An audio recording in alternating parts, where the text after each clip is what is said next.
How to use TikTok creativity program. To use the TikTok's creativity program, first of all, you simply have to check the eligibility requirements. You must have at least 10,000 followers and you must have accumulated a minimum of 100,000 valid video views within the last 30 days.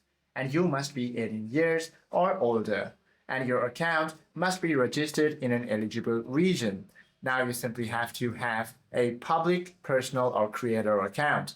And then go ahead and launch the application itself.